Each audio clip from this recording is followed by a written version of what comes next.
Najla. Kurang motornya mana motor? Assalamualaikum warahmatullahi wabarakatuh. Waalaikumsalam warahmatullahi wabarakatuh.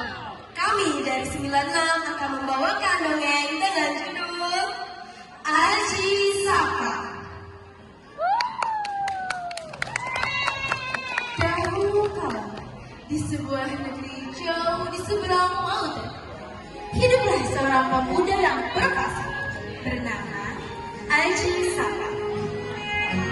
Ia mempunyai dua orang prajurit yang bernama Doro dan Sembodo. Keduanya sangatlah setia kepada Aji Saka. Suatu hari, mereka melakukan perjalanan ke tanah Jawa menggunakan kapal. Aji Saka berkata, "Doro, Sembodo, aku ingin pergi ke tanah Jawa.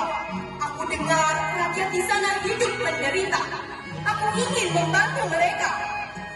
Doro dan Sembodo pun menjawab dengan nada semangat, "Kami siap membantumu, Tuhan."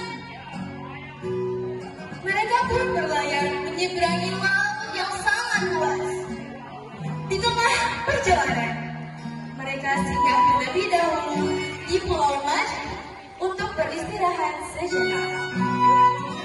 Sebelum melanjutkan perjalanan, Aji Saka berpesan kepada Sembada, "Sembada, aku ingin kau tetap di sini dan menjaga keris pusakaku.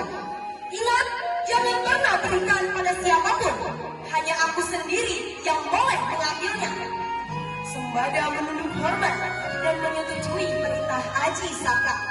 Aji Saka pun melanjutkan perjalanannya bersama Doro. Berhari-hari kemudian, mereka sampai di Medan Kamulan di Pulau Jawa. Aji Saka banyak membantu warga di sana. Selama di sana, ia tinggal di sebuah rumah warga bernama Nyai Rondo. Nyai Rondo sangat menyayangi Aji Saka, layaknya putranya sendiri. Suatu hari, Nyai Rondo terlihat sedih. "Kenapa kau murung, Dok?" Tidak, hanya saja aku terpikir dengan raja kita, Raja Prabu Dewata Sekar. Semua warga jadi takut padanya. "Jangan khawatir, Dok. Besok akan aku temui dia." Keesokan harinya, Aji Saka mendatangi sang raja di istana dengan membawa kain yang sangat panjang. Ia meminta bawah raja untuk tidak lagi mengganggu warga sekitar. Ia akan menyerahkan diri pada Prabu Dewata dengan syarat meminta tanah di istana sepanjang kain yang ia bawa. Dan sang raja harus mengukurnya sendiri. Prabu Dewata pun merasa tertantang dan menyetujuinya. Ia mengukur dengan berjalan mundur. Ia terus mundur hingga tanpa ia sadari, ia sudah sampai di ujung tebing dan Aji Saka pun menghentakkan kainnya. Kemudian sang raja jatuh ke laut.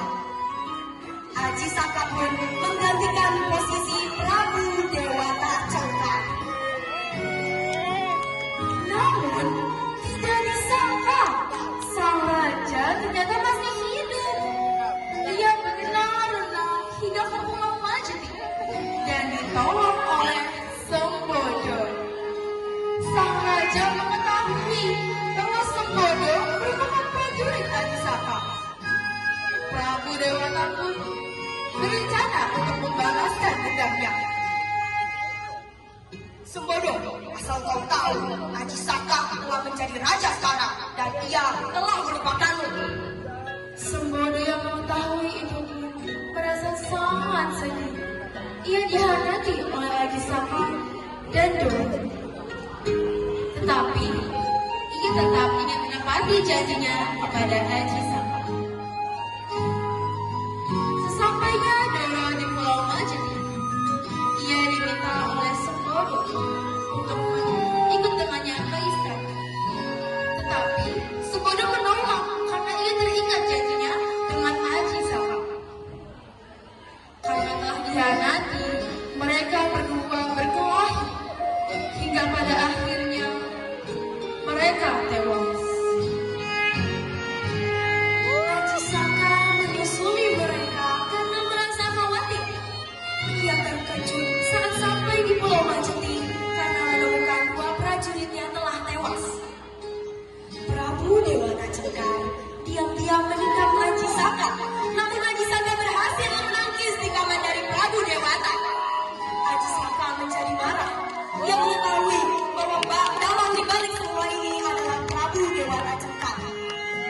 Dania, Prabu Dewata Cekar, gugur.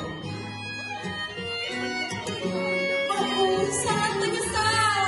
Seharusnya aku menepati janji yang telah kubuat. Mereka yang telah banyak berkorban untukku malah mati karenaku. Ia berdoa dan memohon ampun untuk mereka sembari membuat puisi untuk mengenang jasa mereka. Puisi tersebut berisikan Hono Coro, yang artinya ada putusan. Dodo Solo, saling bertarung.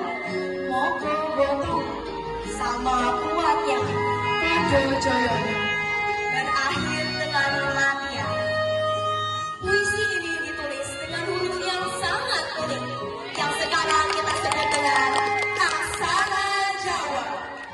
Dari situlah awal mula terciptanya aksara Jawa.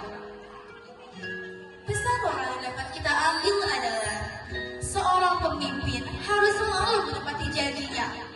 Jangan pernah mengingkari janji yang telah engkau buat, dan selalu teguhlah dengan pendirian yang kalian punya. Itulah awal mula terciptanya